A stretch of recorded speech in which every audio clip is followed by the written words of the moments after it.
আগৰ পৰা আহি থাকে নেকি ইয়ালৈ? ভাল পাইছে?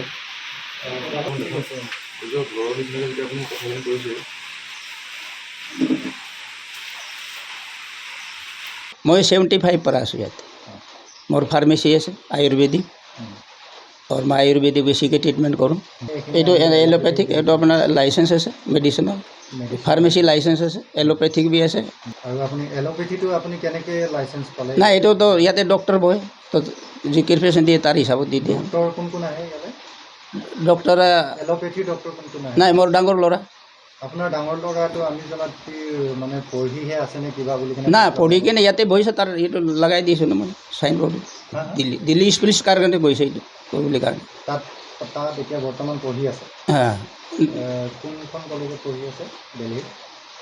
এইটো কি নামটো মই নামটো নাজানো তাৰ মানুহজনী জানিব তাত এইটো গৈ কিনে আহিছে এতিয়া একমাহ আমি গম পাইছিলোঁ আপুনি দুদিনমানৰ আগতে কোনোবা এজন ড্ৰাগ ইনস্পেক্টৰে কাৰোবাক টকা অলপ দিছিলে কি কাৰণ দিছিলে না মোৰ লগত আজি তাক ড্ৰাগ ইনস্পেক্টৰ একবাৰ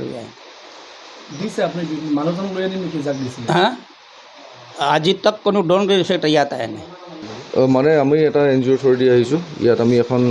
মাল্টি স্পেচিয়েলিটি ক্লিনিক ছেটআপ কৰিবলৈ আমাৰ অলৰেডি বেনাৰিংখিনি গোটেইখিনি হৈ গৈছে আৰু ইয়াত আপোনাৰ দুখীয়া ৰাইজৰ কাৰণে এক্সৰে হ'ব আল্ট্ৰাচাউণ্ড হ'ব ব্লাড টেষ্ট হ'ব এইখিনি অতি কম দামতে কৰা হ'ব আমাৰ BKB স্কুলৰ ওচৰতে আমি জেগা চাই কিনে আমি কামটো অলপ আগবাঢ়িম বুলি ভাবিছোঁ আপোনাৰ NGOৰ নাম কি পিপলছ হেল্থ ফাউণ্ডেশ্যন মই MPMSৰ পৰা কৰিছিলোঁ Madhya Pradesh medical and science university সিমানে আজি আমি বিশেষ খবৰ এটা পাই শান্তিপুৰলৈ গৈছিলোঁ শান্তিপুৰত এজন ব্যক্তিয়ে এখন বিনা পাৰ্মিটত অৰ্থাৎ কোনো অনুজ্ঞাপত্ৰ নথকাকৈ চেম্বাৰ ব্যক্তিগত নাৰ্ছিং হোম খুলি তেখেতে চিকিৎসা কৰি আছিলে আমি গ'লোঁ তেখেতক প্ৰশ্ন কৰিলোঁ আমি যিখিনি গম পাই গৈছিলোঁ সেইখিনি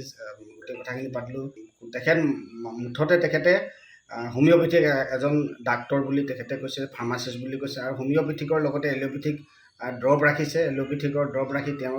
বহুত দিনৰ পৰা ট্ৰিটমেণ্ট কৰি আছোঁ বুলি আমাৰ আগতে প্ৰকাশ কৰিছে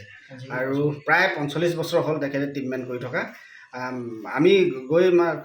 দেখিলোঁ হয় ৰোগী তেতিয়াও শুই আছিলে ট্ৰিটমেণ্ট কৰি আছিলে কিন্তু এজন ব্যক্তিয়ে ডাক্তৰৰ কোনো অনুজ্ঞাপত্ৰ নথকাকৈ বা ব্যক্তিগত নাৰ্ছিং হোমৰ কোনো অনুজ্ঞাপত্ৰ নথকাকৈ কেনেকৈ চিকিৎসা চলাই আছে বা চিকিৎসা ব্যৱস্থাটো তেওঁ মানে আগবঢ়াই নি আছে সেইটো কিন্তু আমি জানিবলৈ বিচাৰিছোঁ আৰু এইখিনি কথা